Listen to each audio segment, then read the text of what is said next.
Accounts from a lonely broadcast station. Dead air.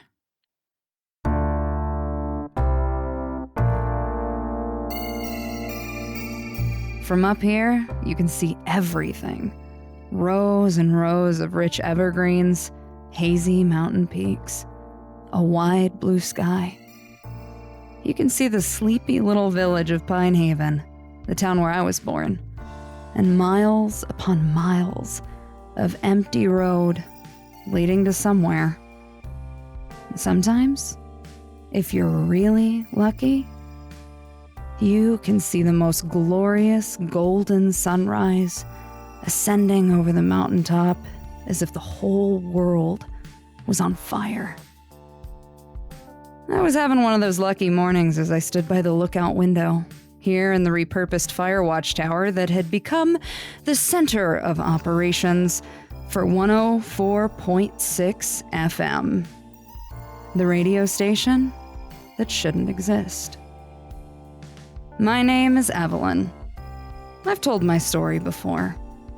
Twice, in fact. And that was a long time ago. But don't worry, I'll catch up to speed. Yes, Pine Haven Radio is still on the air. The fog still rolls in from time to time, as it always has. And every day is still a gamble between boredom, terror, and batshit stupidity.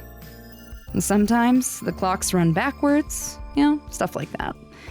Yesterday, the staircase gained about 17 extra steps, but only for like an hour, And there's still a bird with human eyes named Bartholomew who sits by the fire escape.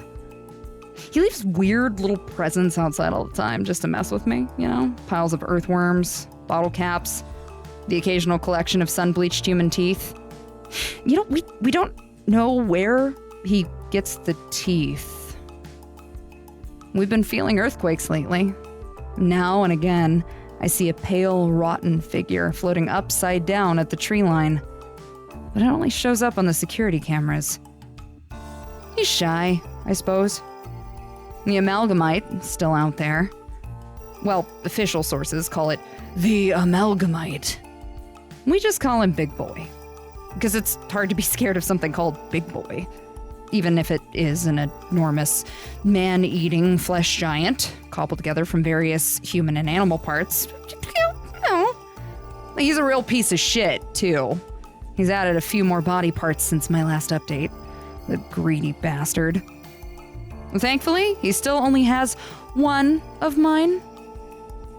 And sometimes, late at night, when I'm listening to the radio, after Dan has gone home, of course, I see a bright magenta glow coming from deep in the woods. It pulsates a little bit and carries a strange hum on the evening wind. But then it goes away before the sun rises. I don't know what it is or where it came from, but I'm not going out there to check it out. But, not everything's been bad. Their buddy Finn got a promotion, He's a fancy forest ranger now, like a super cool uniform. And everything, really, but he still hangs out here part-time as our official survival expert. I still don't know his first name, and we're kind of starting to theorize that he, doesn't have one, but rather he was just born one day, fully formed with a beard and a gym membership. I finally got myself a set of wheels. It's an old red pickup truck. Daniel turned 33 this year, and Finn and I baked a cake for him, which turned out surprisingly, edible, even if it kind of did have the texture of cat food. I bought him a vintage Polaroid camera that he'd been eyeing, and some novelty pattern bow ties, which he has been wearing daily ever since. When we have time, he's been helping me brush up on my sign language, which, it's going pretty well, ish. Well, and my Spanish, which is going terribly. We're thinking of decorating the radio station for Christmas soon. You might wonder why we even bother to breathe life into this place, but the answer is very simple. Even a little corner of hell can be a home if you're stubborn enough. I was watching one of the security cameras glaring over a coffee cup. All night, I had been seeing this hunched over creature, vaguely dog-shaped, staggering back and forth by the tree line as if it was trying to cross the boundary. God, it had been at it for hours. I was still there. Only now it was staring directly at the camera lens, just far enough away that I, could make out its face. I think it knew I was watching. I was about to try throwing a stick into the woods to see if it'd chase it and leave, but it ran off when it heard a car pull up in the long gravel driveway. A few minutes later, the door swung open.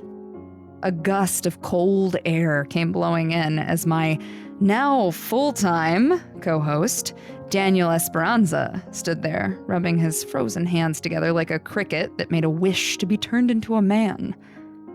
I had big plans today, and he was gonna be joining me. "It's moving day, my good bitch!" I exclaimed joyously after chugging an entire cup of coffee in one go. Dan raised his arms up in triumph, whooping excitedly, and then reaching out to give me a high five. I tried to slap his hand, but I missed completely. "Good morning to you too." He laughed at my pathetic display. "So, you little vampire bat? You excited to move out of the storage closet at long last?" I threw my head back with an exasperated sound. "Oh my God, you have no idea," I told him, already getting my coat on. I had packed already, so prepared to go out of the dusty cave and move into a slightly bigger cave with windows. I'm gonna miss the smell of mold and the spiders, though. Made for a good midnight snack. Daniel snickered as I snapped my teeth with a loud click. He was fishing his keys out of his pocket. "Oh, you'll still get plenty of that, don't you worry. Come on, let's bust out of this joint." As we left the broadcast station on a cold winter morning, filling the back of Dan's station wagon, Finn was already pulling up to take over my shift. He gave us a sleepy wave as our vehicles passed like two ships in the night. On the way to the apartment building, I felt good. I felt like things were finally working out for me after all this time. Shocking, I know. "So, the landlord kinda sucks," Dan explained on the way. "Never shows up on time when something breaks, and he tries to do a lot of repairs on his own, but he's bad at it, so if the ceiling springs a leak, make sure you have buckets on hand. Oh, I live on the second floor, so if you ever need..." "Dan, buddy, it's fine." I interrupted him with a laugh. I know, you've been through it all before. I'll be okay." "Really?" Daniel was grinning as he turned the corner, all while snow flurries melted against the windshield. He spared me the quickest glance of friendly brown eyes, so dark they were almost black, before watching the road again. "Sorry, I know, I'm just proud of you, Lynn. You come a long way, and I really want this to work out." "Me too, amigo."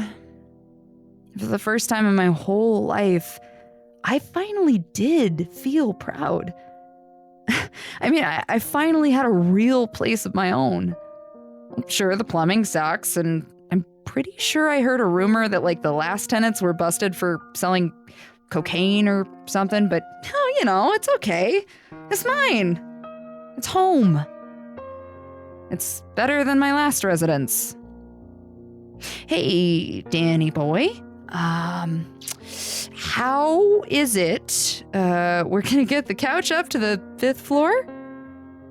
He made a popping sound with his lips and then sighed, long and displeased. "I hadn't thought about that." What do you do when you get that feeling that you've already lived this day before? You know what it's like. Starts with one familiar word or a smell or sight, and suddenly you're back in the place you forgot about. You're back in a place that used to be special. It was the strain on my muscles as I carried a cardboard box up a set of stairs, filled just a little too heavy. It was the jingle of a new set of keys, and the embarrassing struggle of trying to open a sticking door for the first time. It was the familiar face of a friend, being just as incompetent as I was. Okay, go a little more left. No, left! Danny, left! Your left and mine are not the same! Daniel and I were trying and failing to get a sofa through the door. We ended up having to put it down and rethink our approach. All well, this cumbersome piece of furniture sat diagonally in a hallway under a flickering, dirty yellow light.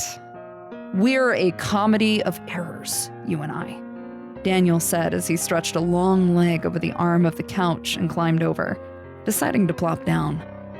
He sank into the cushions, half disappearing as his whole body turned into a big, limp noodle. It's comfortable, at least. Where'd you get it? From the dump? Don't worry. I, scraped some of the mold off. Not the fleas, though. Fleas can totally stay. I let myself fall onto the couch, head against the cushion and my legs dangling over the arm. Daniel only briefly wrinkled his nose. He'd stopped being bothered by my jokes a real long time ago, learning to keep up with my annoying bullfuckery. That's no issue, you've always had fleas. He flashed a big, stupid grin and poked me square in the forehead. Thrift store? Yeah, it was a thrift store. Side by side on a sofa too big to fit through the door, we looked like a couple of dipshits. And there it was again. That feeling that I'd been here before. I could smell the fresh paint in my memory. I could hear the struggle and the laughter on the day Jennifer moved me into her apartment. Sometimes, when those thoughts were this vivid, I forgot that she'd been gone for a long, long time. God, I miss her. It's winter now. The green of summer had turned brown, and the warm, humid air was choked by the bitter cold of the mountain. Another season gone. No, not gone. Survived. Jesus, how long had it been? 3 years? 4? Now, as another year came to an end, Daniel, Finn, and I could say what was once thought to be impossible. We had lasted longer than anyone else. It only took 27 former radio DJs for a couple to finally stick, I guess. It was another hour of struggling, lifting, and arguing, but the deed was finally done. My new place didn't look like much, nor did it really smell the greatest, but compared to a storage closet on the underset of a yellow park slide, it was fantastic. After taking a few pictures of me with the Polaroid, despite my protests, Dan parked himself back down on the couch.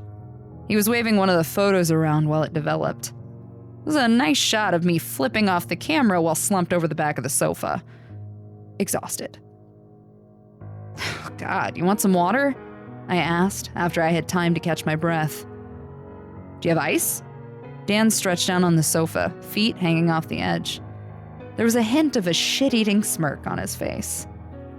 Nope, sorry. It all melted in the moving box. Jackass. I was grabbing a mug out of storage. You'll stand outside long enough, though. Hey, yeah, and maybe you'll catch some snowflakes in your cup.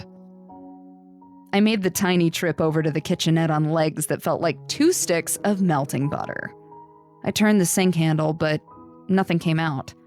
It simply made a weak gurgle of sound and dripped the tiniest tiniest bit of brown liquid from the spout. It wasn't until I decided to give the faucet a nice smack that it actually worked. It rumbled, and I watched an uneven spray of gritty, red-brown water start to burst from the pipe, leaving sediment and bits of rust in the basin below. The smell was bitter, and it turned my stomach. I was eager to turn it off. This was another one of those familiar memories, when my logical brain knew that it was only rust. But my memory brought back a feeling so powerful and so clear that I could feel the stickiness of fresh blood on my fingertips. I recalled the taste, the texture, and the way the kitchen sink bubbled. It wasn't the same, I told myself. This was not the broadcast room where blood ran from the faucets and ghosts cried in the pipes every day, but why did it feel like I was still there, like I would always be there? Water's bad? I wiped my hands on my jeans and turned to lean against the counter. I'll go to the store. Get a couple of gallons, call the landlord in the morning or something. It's probably just rusted pipes. Hey, I'll be back in a few minutes though. Just lock the door if you leave. Okay? Dan gave me a tired thumbs up, seemingly in no rush to go anywhere just yet. Walking into the shops felt like doing it for the first time, as if my mother had given me a $10 bill and sent me on like this nerve-wracking mission for toilet paper. I really wasn't used to having access to the outside world. The lights were so harsh, the sounds overwhelming. I couldn't remember the last time I'd been in public like this. We'll leave these outside tonight for Toby, okay? Yeah, he'll come back. A woman's voice caught my attention, and the rattle of a plastic container of dog treats from the other side of the aisle. A small child sniffled. What if Toby don't want to come out of the woods? What if he likes it better? The woman shushed her child, and I heard the squeak of the grocery cart's wheels as she began to turn it around. He knows where his home is, baby. I put a bottle of dish soap in my basket without looking. Sometimes it hurts, knowing more than the people here in town. Other times I envied the innocence of not knowing what happened to those we lost to the forest. Those who would never be the same. And again, I think some of them knew. It was just easier and safer to bury your head in the sand. I felt dizzy, walking from aisle to aisle. Sometimes I forgot which direction I was going in, and I saw the same things happening again and again, up and down the same few steps. I was seeing colors and shapes of items on the shelves, but I couldn't tell what they were anymore. I couldn't even remember how to make myself recognize them. That swirling cloud of confusion fogged my brain and made it hard to breathe. And for no reason. Everything was just so overwhelming, so loud and bright.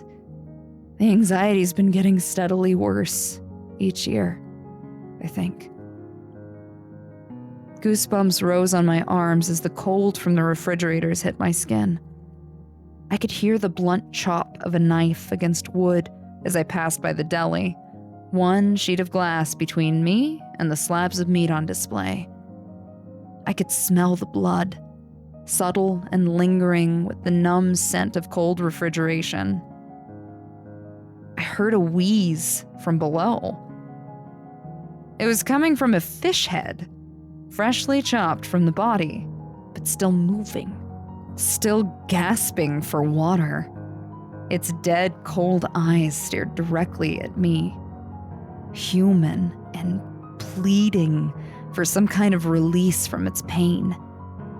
My spine began to tingle when I realized it was trying to form words. and that it had a mouthful of teeth that certainly didn't belong to it. I heard another loud chomp from behind the counter and looked up to see the butcher's gray, lifeless face. He was smiling impossibly wide, with eyes that were just two huge orbs stuck into his head. The eyes of a dead fish. They blinked one at a time with a wet, sticky sound. He brought down his knife again, a splatter of blood hitting his apron as he sliced into some unknown slab of fresh, moving, breathing tissue. All at once, everything in the display was alive and wriggling, screaming. Something cold and wet touched my shoulder. I jumped, a hoarse whimper leaving my throat the moment I heard a voice behind my back. It was the dry, painful croak of something long dead that rattled in my ear. And out of the corner of my eye, I could see an open mouth, still filled with twigs, leaves, and the smell of woodland decay. Her jaw unhinged with a series of cracks, and that dry voice spoke again, her whispers morphing into something that almost began to sound like my name. I didn't want to look. I couldn't look. The quick building dread in my heart didn't want to recognize the face again.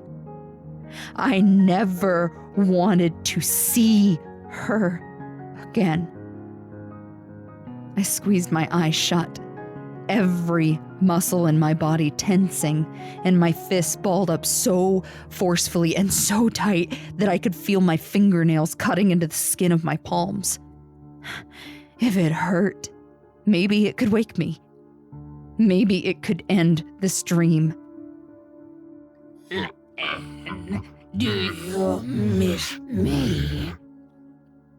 Her voice was like gravel, like sawdust in an old, withered, dead throat. Do you miss me? Do you miss? Miss? The hand on my shoulder was warm and soft, and all at once, the sounds of the grocery store flooded into my ears, and the bright light hit my eye with a sudden, migraine-inducing force. Calm music was playing overhead. I blinked. I was looking at the deli again.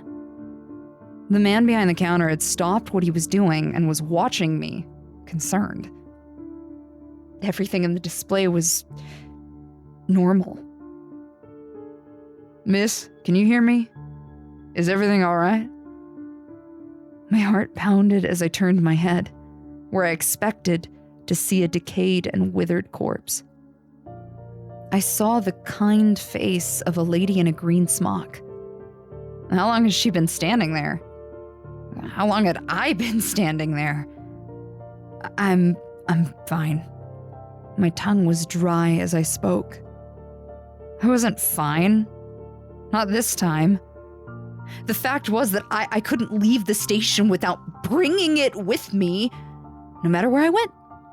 That tower and I, we would always be bound together in this terrible, toxic relationship where everything I saw reminded me of that place.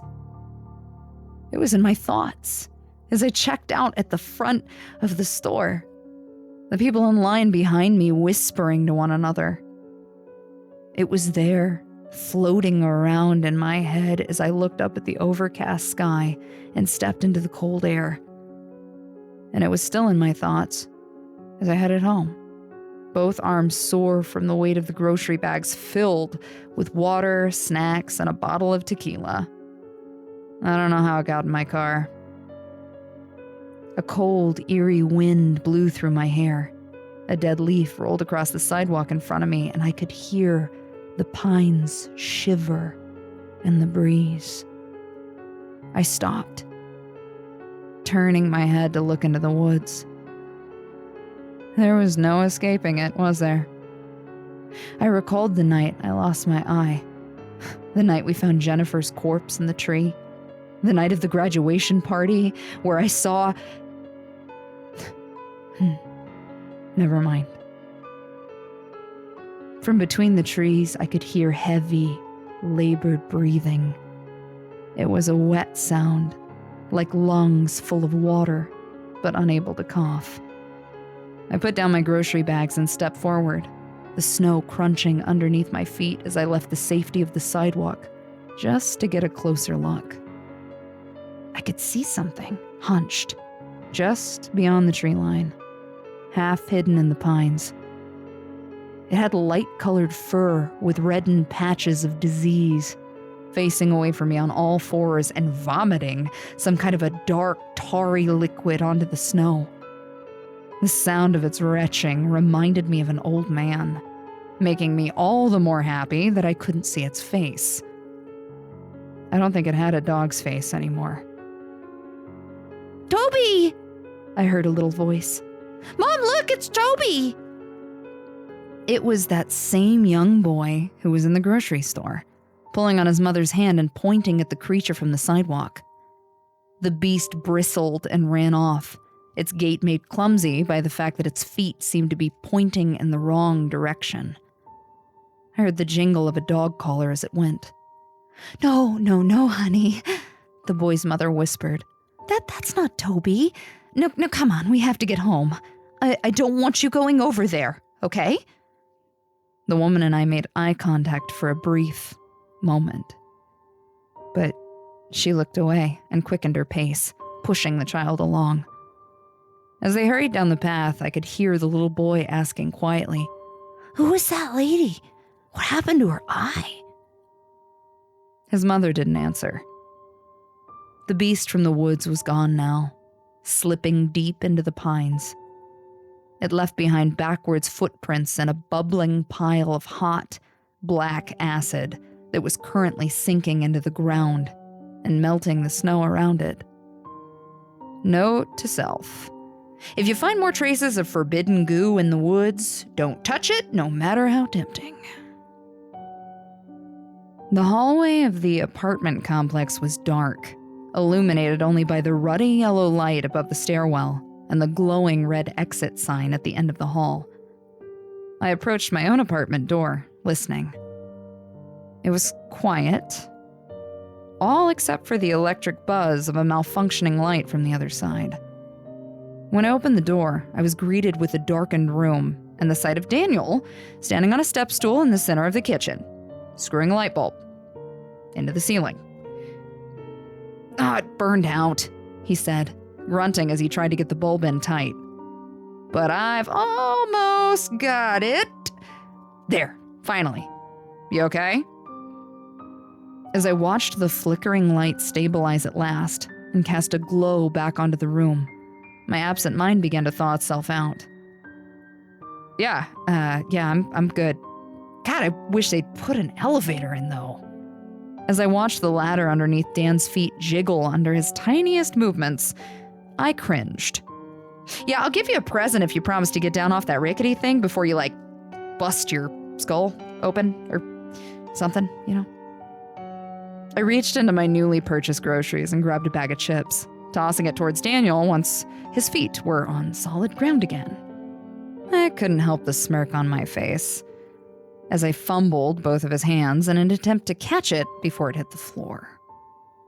"It's the dinner at Champions," I told him. He squeezed both sides of the bag, letting it pop open and wincing as he prepared for the jump scare it gave him. "Barbecue potato chips?" I was already munching on my own bag of greasy goodness. I was surprised to hear him bitching, especially since the last time I tried to cook dinner for the three of us, I sort of burned the soup. Who burns soup? Champions aren't picky, Daniel. Eat your fucking chips. I had the night off. Dan was going to take over after Finn, and I would take the morning shift, giving me time to settle in and unpack. In the time we had before his departure, we ate junk food and used the dodgy public Wi-Fi to watch dumb videos on the internet. But as I watched my coworker prepare to leave, I was faced with an unfamiliar anxiety. The safety and ignorance of being on the outside. I wanted to be happy, to have a place to live outside of that godforsaken wooden tower. I was proud of myself, and I was excited for this new adventure, but why wasn't I happy? Before he went, Daniel insisted on one more picture. One of the both of us to immortalize a hard day's work. This time, we both made silly faces. He handed me the Polaroid and I stuck it to the fridge like a piece of macaroni art. "Thanks for the help, Danny boy," I said, handing him his bag. His smile was generous and reliable. Selfless as always. "Don't mention it," he said. "Let's just say you owe me one. Breakfast is on you tomorrow, okay?" He put a hand on the top of my head, ruffling my hair into a gingerbird's nest. "Get some sleep, freckle face. I'll see you when we trade shifts." He left, the tap of his Oxfords disappearing down the stairwell. Now it was just me, a room full of boxes, and an ever-persistent case of anxiety as I noticed the view of the trees from my place on the 5th floor. I could see everything from up here. It was snowing outside. It built up on the sides of the road, leaving the black pavement wet and glistening. A bell rang out 9 times, coming from the little church 2 streets down. The sound was shrill and metallic. I pulled a dusty, battery-operated radio out of the storage, settling it down on the floor next to the sofa after programming my morning alarm. The old antique still had some Sharpie marker stains on the bottom. F.M., it said. Frank McKinnon. A pale memory came back to me of sitting in a truck bed in the summer while wearing my dad's coat, watching the stars and listening to the radio. I didn't really know any better back then. God, man, I forgot I even had this thing. If I focused really hard, it still smelled a bit like the old fire station. Smoke and gasoline. You know, I've been thinking about him a lot lately. Curiously, I turned the dial, finding that rare in-between station that I knew oh so well. 104.6 FM. An even number. Anywhere else in the country, it would probably be static. But here, it was the only station you could get. I heard the muffled voice of our part-timer, Finn, on the other end. His bored and deadpan tone reading out the end of the weather forecast. It was going to be a foggy night, he said. A good night to stay indoors. A good night to keep the doors locked and the radio on. I put my pillow on the other side of the couch so that I didn't have to face the window while I slept. I think I should have picked up some curtains. This is Evelyn McKinnon from 104.6 FM. And despite everything, we're still on the air.